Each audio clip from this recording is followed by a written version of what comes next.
الفاتحة ورحمة الله من الشيطان الرجيم.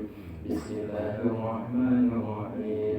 الحمد لله رب العالمين الرحمن الرحيم مالك يوم الدين.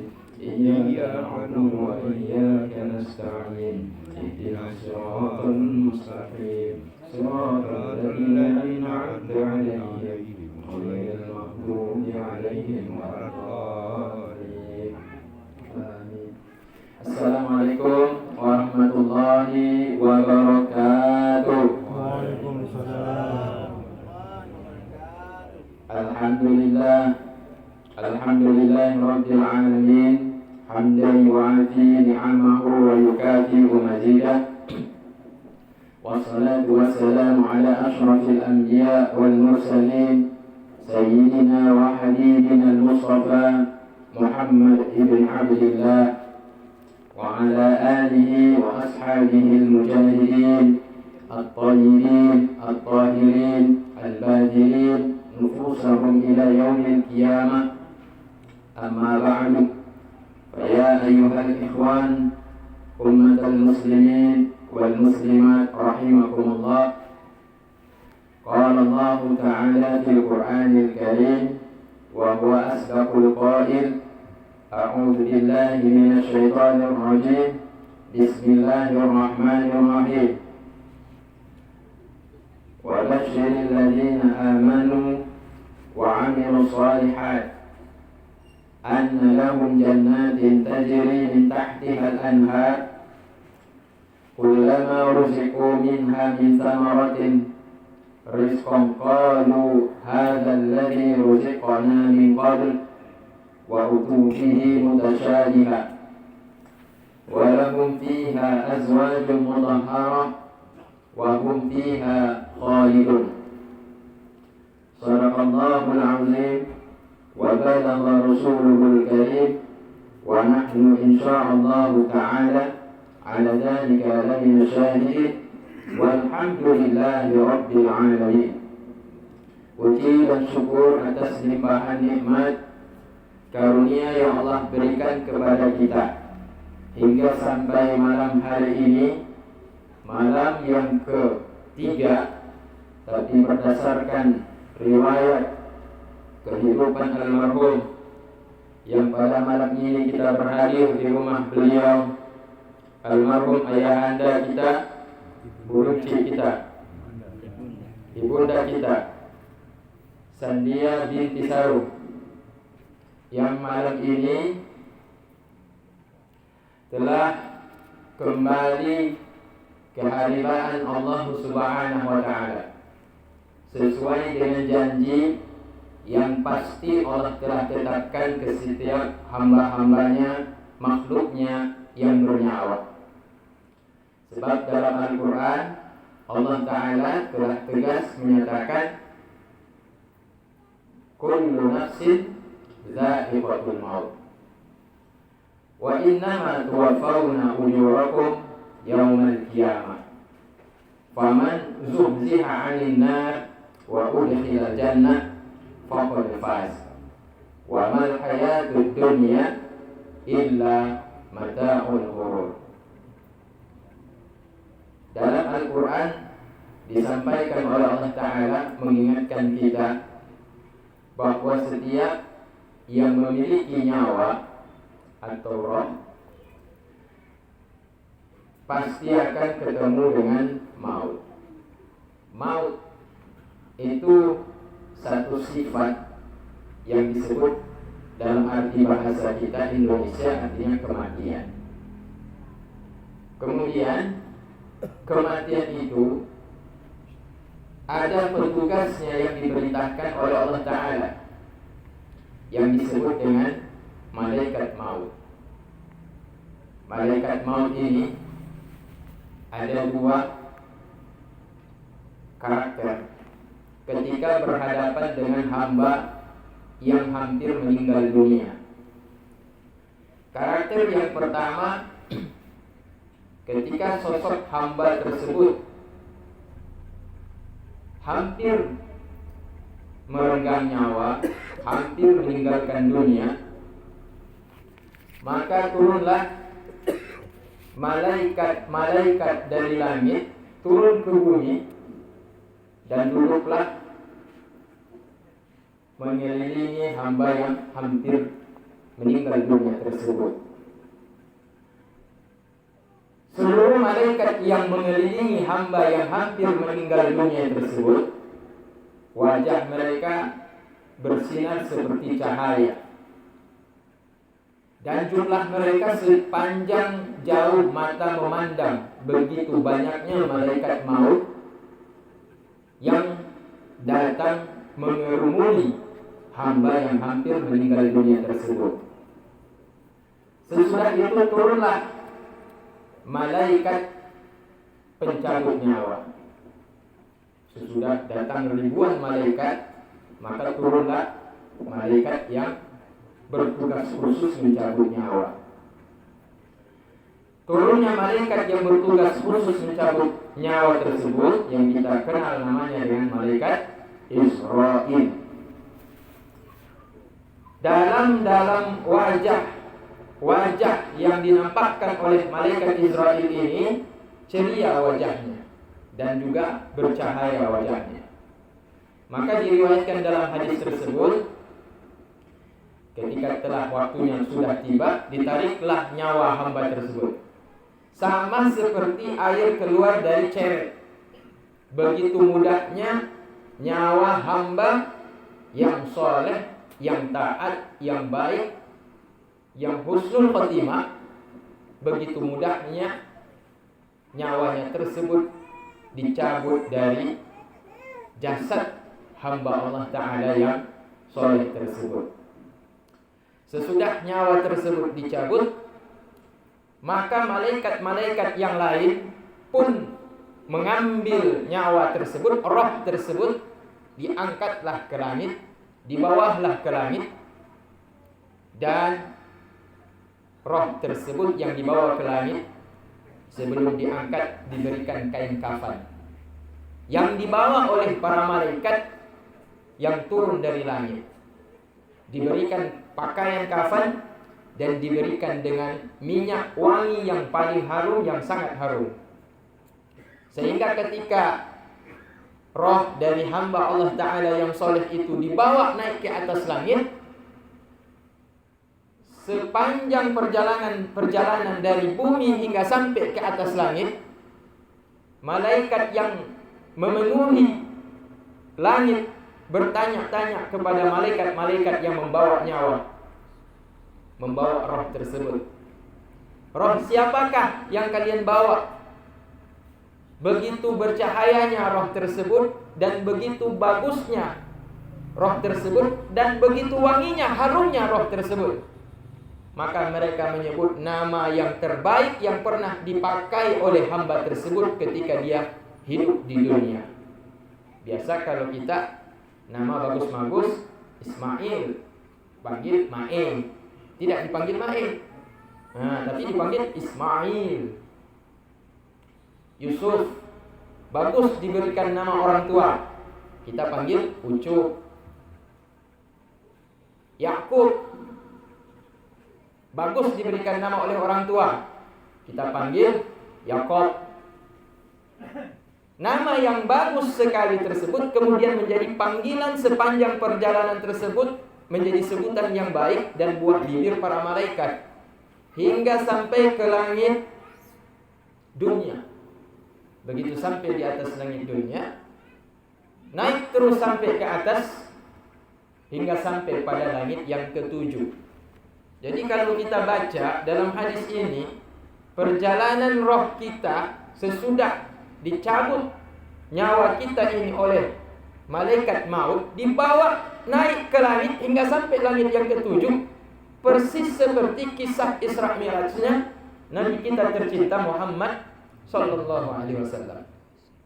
Jadi perjalanan Nabi dari Masjidil Haram ke Masjidil Aqsa, dari Masjidil Aqsa bumi naik kemudian ke atas langit tembus sampai langit yang ketujuh, itulah perjalanan roh yang Rasul sendiri telah merasakan, bukan dengan roh tapi dengan jasad dan dengan roh.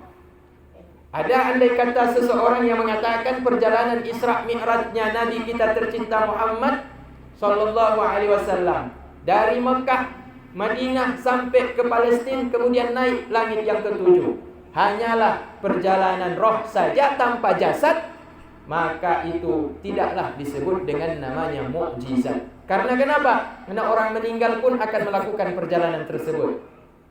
Jadi apa istimewanya perjalanan Isra Mi'raj Rasulullah dibandingkan rohnya orang yang sudah meninggal dunia? Jadi Rasulullah sallallahu alaihi wasallam dalam perjalanan Isra dan Mi'raj naik sampai ke langit yang tujuh, bukan saja sampai langit yang ketujuh, naik sampai kepada Sidratul Muntaha. Nah, begitulah ceritanya roh ini dibawa sampai pada langit yang ketujuh hingga tembus langit yang ketujuh sampai pada satu tempat. Allah Ta'ala berseru, nyawa siapa itu? Roh siapa yang kalian bawa? Kemudian malaikat berkata, ya Allah Ta'ala, ini adalah roh Fulan bin Fulan, hambamu ya Allah Ta'ala. Maka Allah katakan, bagus sekali hambaku ini, taat sekali dia selama hidup di dunia, soleh sekali dia, sabar ketika dia melaksanakan perintah-perintahku, sabar dia dalam menjauhi semua yang aku haramkan. Maka kata Allah Ta'ala kepada para malaikat, bawa hambaku ini rohnya ke Illiyin. Illiyin adalah sebuah tempat di mana di tempat itu terdapat kitab yang dicatat nama orang-orang yang husnul khotimah. Tempatkan dia pada tempat Illiyin, catat namanya. Maka kemudian sesudah itu dibawalah roh ini ke tempat yang paling tertinggi, yang di situ dicatat nama hamba Allah Ta'ala yang husnul khatimah, yang baik akhir kehidupannya. Setelah itu kemudian Allah Ta'ala perintahkan roh itu dibawa oleh malaikat, diperintahkan untuk dikembalikan lagi kepada jasadnya yang terbujur kaku di dalam kubur atau di dalam liang lahat. Maka diturunkan kembali, dibawa dengan cara hati-hati dan begitu adabnya para malaikat, dengan sopannya, dengan lemah lembutnya. Roh tersebut dibawa dengan baik dan hati-hati sekali, sampailah dikembalikan ke dalam liang kubur dan dikembalikan roh itu ke dalam jasad. Maka kita tahu bersama para alim ulama, dai, para ustadz, para tengku sering menyampaikan, bila mana ahli kerabat usai mereka membawa jenazah, kemudian jenazah dimasukkan ke liang lahat, setelah dihadapkan ke arah kiblat, dibukalah tali pocongnya agar mukanya tersebut langsung bersentuh berhadapan dengan tanah, dihadapkan ke arah kiblat. Makanya para penggali kubur di kampung-kampung, anak-anak muda yang semestinya diajarkan, jangan orang-orang tua. Kenapa? Karena anak muda ketika mereka terjun langsung ke liang lahat, terlebih lagi yang mereka jemput di dalam liang lahat ayahnya, terlebih lagi yang mereka jemput di dalam liang lahat adalah ibunya, atau justru istrinya atau suaminya. Istrinya, kalau suami tidak mungkin istri dalam liang lahat, berarti suami bisa menjemput jenazah istrinya di dalam liang lahat. Maka itu akan menggetarkan jiwa bagi mereka yang menjemput langsung jenazah orang-orang yang dia cintai itu langsung di dalam liang lahat. Kemudian disandarkan dengan batu atau dengan tanah dari belakangnya, agar supaya jenazah itu tidak melenceng atau terbaring sehingga wajahnya tidak menghadap ke arah kiblat, yaitu Ka'bah. Maka sesudah itu, sesudah ditimbun, sesudah dihadapkan ke arah kiblat, kemudian ditimbun. Dalam riwayat, seorang sahabat Khabbab menceritakan dalam sebuah hadis bahwa beliau Khabbab dengan para sahabat suatu hari membawa jenazah dari kalangan sahabat Ansar Ansar ini berarti sahabat-sahabat yang menolong. Kalau muhajir, sahabat-sahabat yang berhijrah, eksodus, berpindah dari kota Mekah ke kota Madinah untuk menyelamatkan agama Islam dari penindasan Abu Jahal dan CS-nya. Kaum Ansar ini mereka penduduk asli kota Madinah yang dulunya nama Yastrib, digelar oleh Rasulullah dengan namanya kaum Ansar, yaitu kaum yang mau menolong Rasulullah dan para sahabat saat membutuhkan pertolongan dalam hijrah. Di kalangan sahabat yang meninggal dunia tersebut, kata Akhbar, mereka menghadiri salah seorang sahabat dari kalangan Ansar yang meninggal dunia. Di tengah-tengah masyarakat yang sedang menggali kubur, Rasulullah menunggu di pinggir kubur tersebut dengan sahabat. Kemudian ditanam, sesudah digali dimasukkan jenazah. Sesudah dimasukkan jenazah, mulailah kubur itu kemudian ditutup dengan tanah, diratakan dengan tanah. Sesudah diratakan, kemudian ditimbun, Rasulullah kemudian berputar, berdiri di bagian yang menghadap ke arah Ka'bah. Sambil duduk Rasulullah di hadapan jenazah tersebut, duduk Rasulullah, wajahnya searah dengan arah Ka'bah. Berarti posisinya seperti posisi jenazah. Begitu wajah jenazah ke arah Ka'bah, Rasul pun demikian. Kemudian Rasulullah menundukkan kepalanya. Sehingga kata sahabat ini, kami melihat Rasulullah tundukkan kepala, kami pun tundukkan kepala, seperti seolah-olah ada burung hinggap di kepala kami dan kami tidak angkat-angkat kepala kami. Setelah itu Rasulullah mengambil ranting. Yang satu ditancapkan di bagian kepala, yang satu lagi ditancapkan di bagian kaki. Lantas Rasulullah menghadap ke langit, kemudian tundukkan lagi kepala. 3 kali Rasulullah memandang ke langit, 3 kali juga Rasulullah memandang ke arah kubur. Lalu Rasulullah sallallahu alaihi wasallam bersabda,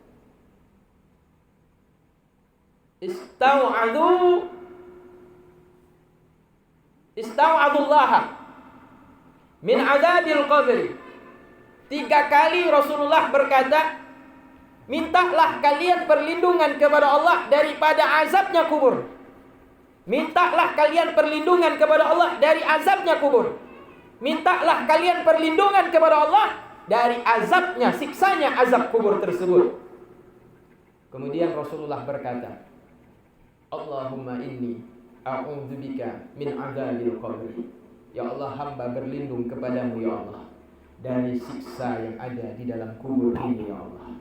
Demikianlah Rasulullah mengajarkan kepada sahabat yang menyaksikan secara langsung ketika Rasulullah menghadiri acara proses pemakaman salah satu sahabat dari kalangan Ansar kota Madinah. Jamaah yang dimuliakan Allah Subhanahu wa taala. Azab kubur ini bukanlah dongeng. Azab kubur ini bukanlah sesuatu yang tidak nyata. Azab kubur ini dipastikan ada, akan dialami oleh manusia bila mana dia tidak mendapatkan ampunan di sisi Allah Subhanahu wa taala. Orang ada 2. Yang pertama taubat sambal lado, yang pertama taubat sambal lado, yang kedua taubat hakiki, yang ketiga tidak pernah bertobat. Sampai seumur hidupnya tidak pernah dia taubat, tidak pernah menyesal, tidak pernah dia minta maaf sama Allah Ta'ala. Ada orang yang bertaubat tapi taubat sambalado, giliran meninggal dunia dalam keadaan maksiat. Saat dia bertaubat, dia minta ampun kepada Allah, tidak dicabut nyawanya. Esoknya dia melakukan maksiat yang tadinya dia minta ampun. Ini namanya taubat sambalado. Maka di saat dia meninggal dalam keadaan dia ingkari apa yang dia mohon ampunan kepada Allah Ta'ala, maka ini juga tidak diampunkan oleh Allah Ta'ala. Yang terakhir orang yang taubat dengan taubatan nasuha. Tubu ilallahi taubatan nasuha.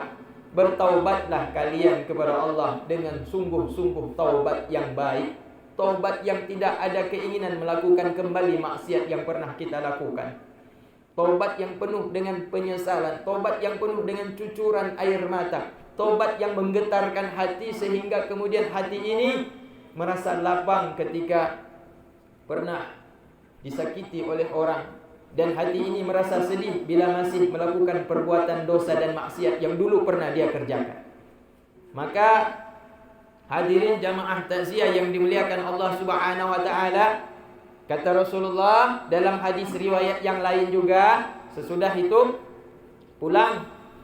Semua yang mereka mengantar jenazah ini pulang kembali. 7 langkah kaki kita meninggalkan liang kubur tersebut, maka terdengarlah terompah-terompah kaki itu oleh almarhum dan almarhumah.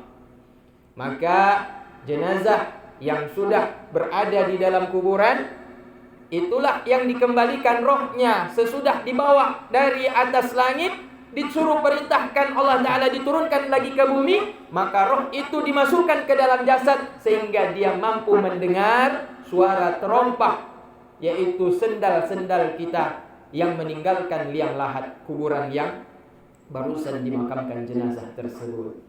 Maka alangkah bahagianya andaikan ketika kita dikembalikan roh ke dalam jasad, tiba-tiba datanglah malaikat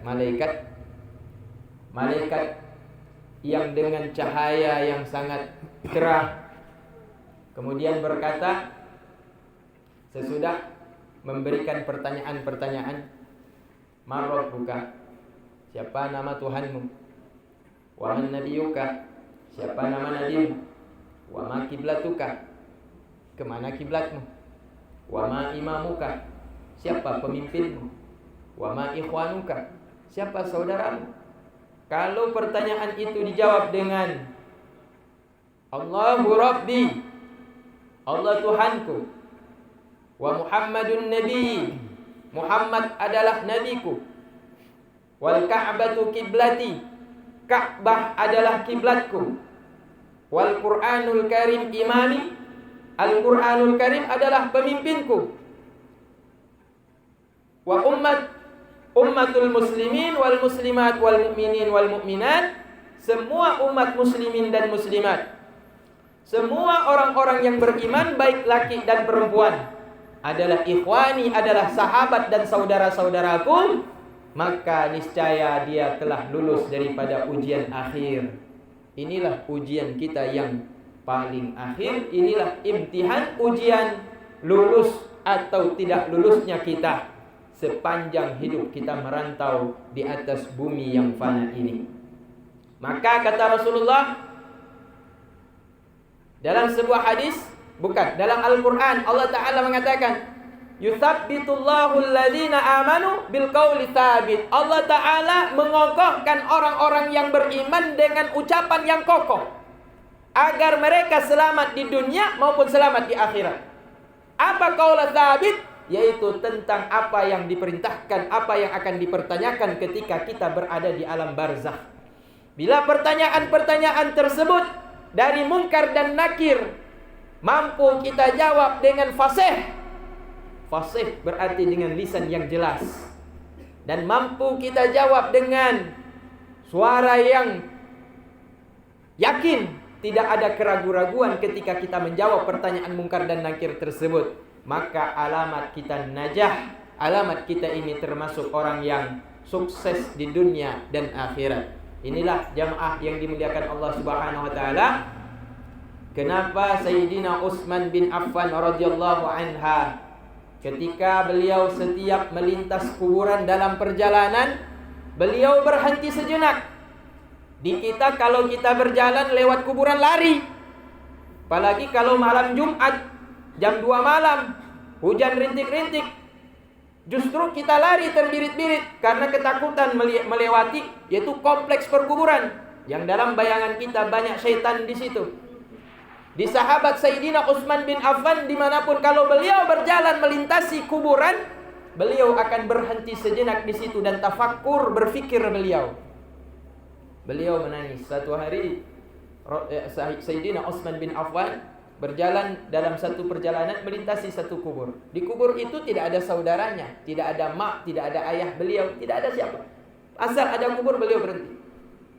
Sahabat yang lain bertanya, "Wahai Amirul Mukminin, wahai pemimpin kami."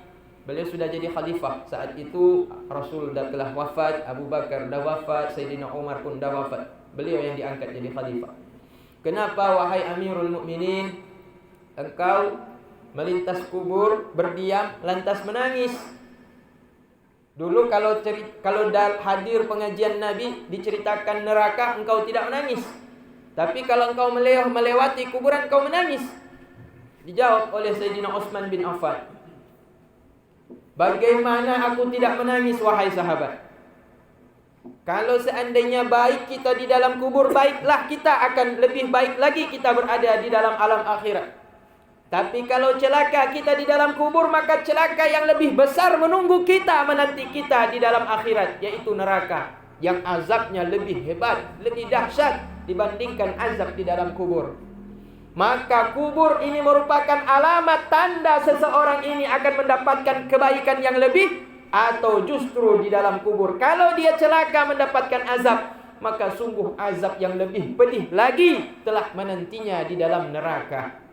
Inilah yang menyebabkan diriku menangis, memikirkan bagaimana nasibku kalau aku telah berkalang debu, kalau aku telah masuk ke liang kubur. Apakah termasuk di dalam golongan yang bahagia sehingga aku mendapatkan kebahagiaan yang lebih di akhirat, atau justru orang yang celaka sehingga aku menunggu datangnya azab yang lebih parah, yaitu ketika datang hari kiamat." Ini sahabat Utsman bin Affan ketika melalui kuburan.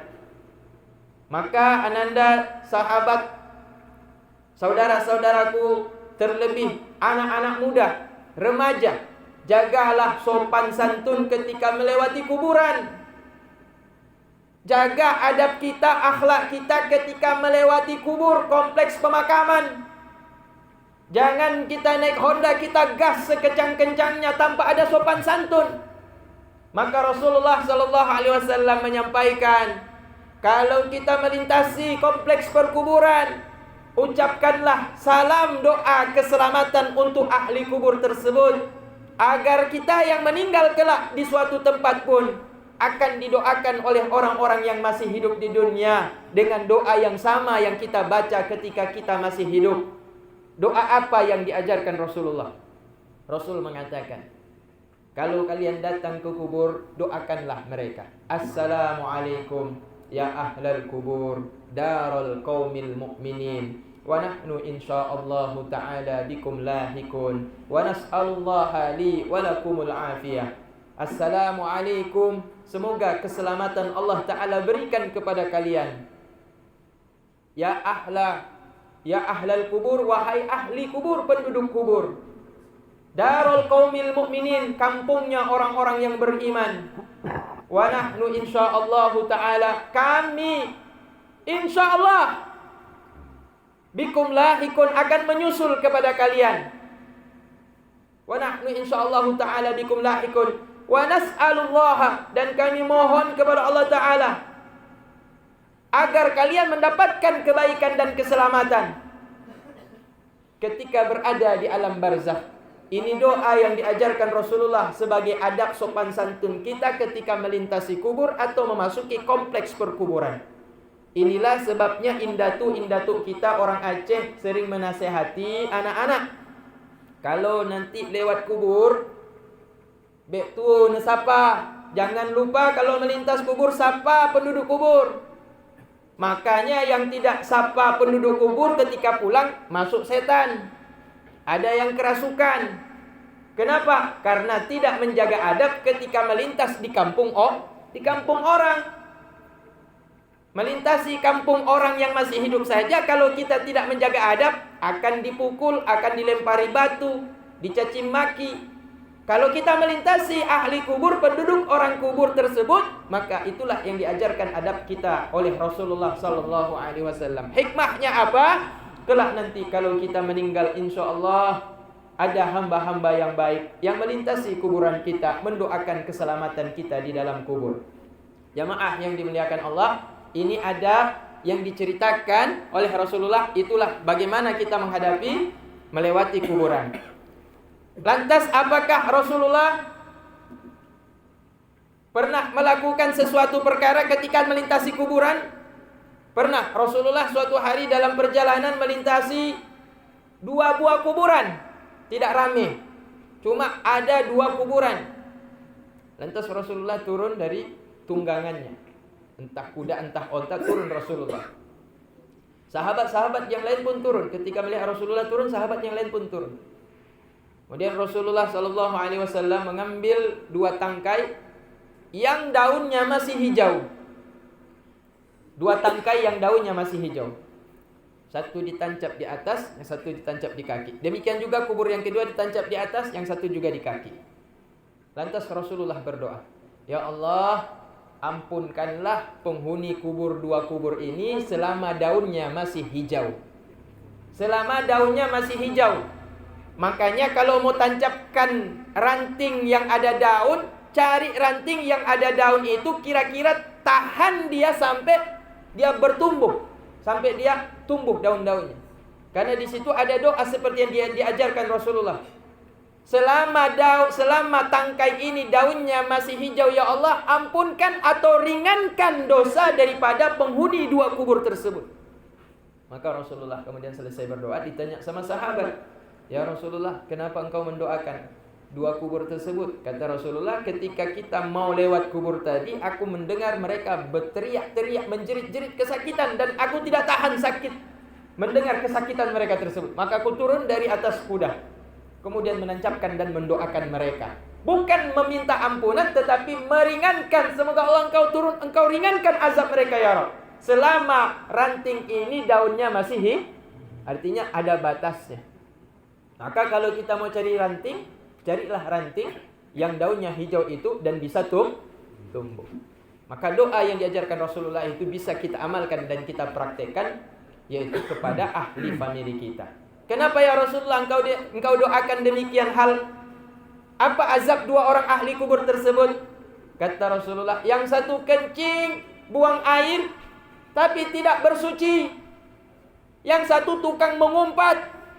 Tiada hari tanpa gosip, tiada hari tanpa membicarakan, menceritakan aib orang lain, keburukan orang lain yang selalu dia bicarakan. Maka azabnya tidak berhenti-berhenti dalam kubur. Yang satu kalau buang air, buang kencing, biasa kita lihat nih yang ada kejadian banyak sopir-sopir. Saya kalau pergi ke Banda Aceh, Medan, saya lihat sopir tuh buang air, kencing, habis itu gak ada dia cebok. Langsung tarik resleting, naik lagi mobil, tancap gas lagi. Itu kalau meninggal dunia, azabnya sudah menanti dalam kubur. Minimal kan botol aqua disiapkan, dibasuhlah. Maka kita kalau seandainya di tikungan terjadi tabrakan meninggal dunia, meninggal dalam keadaan suci. Allah menyampaikan dalam Al-Quran, Innallaha yuhibbut tawwabina wa yuhibbul mutatahhirin. Allah Ta'ala mencintai orang yang suci dan orang yang mau bertaubat kembali kepada Allah. Dan orang yang baik itu bukan orang yang tidak berdosa, bukan orang yang tidak pernah bermaksiat. Orang yang baik adalah kullukum khatta'un wa kullu khatta'in at-tawwabun atau at-taibun. Setiap kalian orang yang pernah melakukan maksiat dan kesalahan, dan setiap sebaik-baik di antara kalian yang pernah melakukan maksiat dan kesalahan adalah orang yang bertaubat dengan taubat nasuha, kembali kepadaku, kata Allah Subhanahu wa taala. Jadi jamaah hadirin yang dimuliakan Allah Subhanahu wa taala, kita kembali dalam proses di alam barzakh tadi itu. Lantas kemudian ketika jenazah ini mampu menjawab pertanyaan mungkar dan nakir, datanglah malaikat yang lain. Kemudian malaikat yang lain itu atas izin dan perintah Allah Ta'ala kemudian membentangkan, yaitu tempat yang di alam barzakh, di kubur yang beliau tempati tersebut, hamba Allah yang soleh tersebut, sehingga luasnya kubur hamba Allah yang soleh di alam barzakh itu sepanjang sejauh mata memandang luasnya. Nyota kalon kan sempit, cuma 2 kali 1 saja. Tapi secara alam barzakh, di alam barzakh kalau hamba ini hamba Allah Ta'ala yang baik, maka lapangnya kubur hamba Allah yang baik itu sepanjang mata memandang, begitulah luas. Kemudian malaikat yang satu atas izin Allah Ta'ala membukakan pintu surga untuknya, sehingga aroma dan udara angin surga itu masuk ke dalam kubur daripada hamba Allah yang soleh tersebut. Kemudian dibukakan pintu neraka, dikasih kesempatan untuk menengok ke dalam bilik neraka. Semacam ada lubang, dikasih nampak, sehingga nampaklah dari jauh. Orang yang ada dalam kubur ini pun berkata, "Ya Allah, jauhkan hamba dari tempat tersebut." Kemudian dibukalah pintu bilik untuk surga. Ketika dibuka pintu bilik surga, nampaklah dia dari alam barzakh tersebut. Tempatnya di dalam surga. Nikmatnya sudah menanti dirinya. Sehingga dia berkata, "Ya Allah, cepatkan kiamat ya Allah. Hamba tidak sabar mau masuk ke dalam surga. Cepatkan kiamat ya Allah. Kalau bisa sekarang juga kiamat ya Allah." Begitulah senangnya orang yang masuk ke dalam kuburan dan mendapatkan nikmat, yaitu karena buah daripada amal solehnya ketika hidup di dunia. Lantas pertanyaannya, bagaimana nasib mereka yang durhaka? Bagaimana nasib mereka yang tidak bertobat? Bagaimana nasib mereka yang tidak pernah memohon ampun kepada Allah, tidak pernah menetes air mata mereka ketika minta maaf kepada Allah Subhanahu wa taala? Merasa maksiat itu perkara yang ringan, merasa maksiat itu perkara yang biasa-biasa saja. Sehingga ketika mereka mengangkat tangan minta maaf kepada Allah, tidak terasa di dalam hatinya beban dosa yang mereka lakukan itu adalah perkara yang keji dalam pandangan Allah Subhanahu wa taala. Dalam riwayat itu dikatakan, hamba Allah Ta'ala ini ketika dicabut nyawanya, malaikat turun dari langit mengelilingi hamba tersebut. Tetapi wajah-wajah malaikat tidaklah bercahaya. Wajah-wajah mereka hitam, pekat wajah mereka berkeliling mengelilingi jenazah hamba Allah Ta'ala yang durhaka tersebut. Hingga turunlah malaikat Israel yang mencabut nyawa. Nyawa hamba tersebut seolah-olah ingin lari dari malaikat maut, sehingga dia berpencar di sekujur tubuh daripada hamba tersebut, di sekujur jasad hamba tersebut. Nyawa tersebut tidak ingin dilepaskan sekaligus, sehingga malaikat pun mencabutnya dari kaki, dari tangan, dari sekujur tubuhnya, seolah dia tidak ingin keluar dari jenazah, dari jasad daripada hamba tersebut. Maka ditariklah secara paksa oleh malaikat pencabut nyawa. Diangkatlah sampai ke langit pertama, sampai tembus langit bumi, sampai ke atas, sehingga sampai langit yang ketujuh. Sepanjang perjalanan yang tercium adalah aroma busuk. Sepanjang perjalanannya dia dipanggil dengan nama yang tercela. Namanya bagus Muhammad, tapi kerjanya judi. Namanya bagus Mustafa, diberikan nama oleh ayahnya Mustafa, tapi kerjanya adalah isap ganja, isap sabu-sabu, bahkan menjadi penjual barang-barang haram. Maka sepanjang perjalanan nama Mustafa tidak dipanggil lagi dia dengan nama Mustafa, tapi dipanggil dengan nama yang sering dipanggil di dunia oleh para bandar narkoba. Itulah namanya yang dipanggil sepanjang dia dibawa ke atas langit untuk menghadap rohnya, dibawa kepada Allah Subhanahu wa taala. Sampai pada tempat yang ditentukan oleh Allah Ta'ala, Allah menyeru, "Siapa ini?" Maka malaikat pun berkata, "Ini hamba Fulan bin Fulan." Kata Allah Ta'ala, "Bawa kembali dia ke bumi dan campakkan dia ke bumi seperti pakaian kotor. Jangan letakkan dia di Illiyin, di tempat yang tertinggi tersebut." Maka celakalah kalau nasib kita seperti itu. Ketika dibawa roh kita, nyawa kita menghadap kepada Allah, Allah suruh bawa balik lagi ke bumi untuk dicampakkan seperti baju kotor dilepas dari badan kita yang tidak suka memakai baju kotor. Maka dibawalah, dicampakkanlah, kemudian dikembalikan kepada jenazah yang sudah menanti di kubur tersebut. Alamat celaka menunggu di dalam liang kubur. Sesudah para ahli kubur meninggalkan rumah, maka datang malaikat dengan berwajah biru hitam. Itulah Mungkar dan Nakir. Bila mana hamba ini baik, yang datang Mungkar Nakir dengan wajah bercahaya. Bukan bercahaya, tetap biru hitam wajahnya. Kemudian bertanya seperti tadi pertanyaannya, "Man rabbuka wa man nabiyuka?" hingga seterusnya. dia tidak bisa menjawab, hanya bisa menjawab dengan ha, ha. Ketika ditanya man rabbuka, ha, man nabiyuka, ha, wa man kiblatuka, ha, semuanya dijawab dengan ha. Artinya dia tidak tahu siapa Tuhan, siapa nabi, siapa kiblat, apa kiblatnya, siapa imamnya, siapa saudaranya. Maka saat itulah diambillah padu godam, kemudian dipukulkan kepada jenazah tersebut hingga hancur remuklah jenazah tersebut di liang kubur. Hancur remuk dan dikembalikan seperti sedia kala.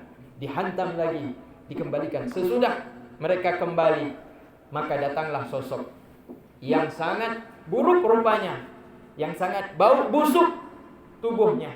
Dia duduk di samping hamba yang sudah diazab dan bertanya.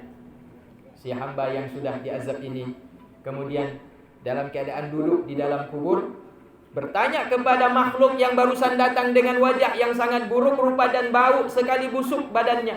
Dia bertanya, siapakah engkau? Kenapa engkau datang kepadaku di tempat yang gelap celaka seperti ini? Dijawab oleh makhluk yang tadi buruk rupa dan bau busuknya tersebut sangat menyengat. Aku adalah amal burukmu. Aku adalah judimu. Aku adalah zinamu. Aku adalah mencurimu. Aku adalah aniayamu. Aku adalah minuman keras yang kau minum. Akulah ini semua amal burukmu. Aku akan menjadi kawan setiamu hingga sampai hari kiamat. Maka celakalah bila mana yang menemani kita di samping adalah makhluk yang buruk, makhluk yang bau busuknya luar biasa. Semoga Allah Ta'ala menjauhkan kita daripada siksa di dalam kubur. Semoga Allah lindungi orang tua kita, istri, suami, handai taulan sanak famili kita daripada azab kubur. Jamaah yang dimuliakan Allah Subhanahu wa taala, untuk itulah kita diperintahkan oleh Rasulullah sallallahu alaihi wasallam. Ada 6 perkara yang menjadi hak orang mukmin terhadap orang mukmin. Rasul menyebut salah satu di antaranya, idza marada fa'iduhu wa idza mata fattabi'hu. Kalau ada saudara kalian, bukan saudara kandung, saudara seiman dan sekeyakinan, seakidah, ada yang sakit di antara mereka, kunjungi mereka, tidak perlu ada undangan. Kalau dengar ada saudara seakidah, seiman, tidak terlalu kita kenal, tapi kita pernah jumpa dengan dirinya, kita tahu dia ada di rumah sakit, kunjungi dia, kata Rasulullah. Kita tahu dia ada di rumah, kunjungi dia, kata Rasulullah. Fa idza mata, kalau dia meninggal, fattabi'hu, maka bawa, ikutlah, mengikuti jenazahnya hingga antar dia sampai ke rumah yang menjadi rumah masa depannya, ialah kuburan. Maka ini merupakan hak dari setiap hamba-hamba Allah Ta'ala sesama saudara seiman. Jamaah yang dimuliakan, jamaah takziah yang diberkahi oleh Allah Subhanahu wa taala, mau'izah hasanah sangat diperlukan, karena pada hakikatnya manusia meskipun banyak yang sudah mengerti tentang ilmu agama, tetapi butuh untuk dicas kembali agar ingatannya kembali menjadi kuat tentang yaitu rencana-rencana Allah Ta'ala tidak akan bisa kita hindari, yaitu masalah kematian. Semoga ini bermanfaat. Atas permintaan daripada Ahlul Bait, kita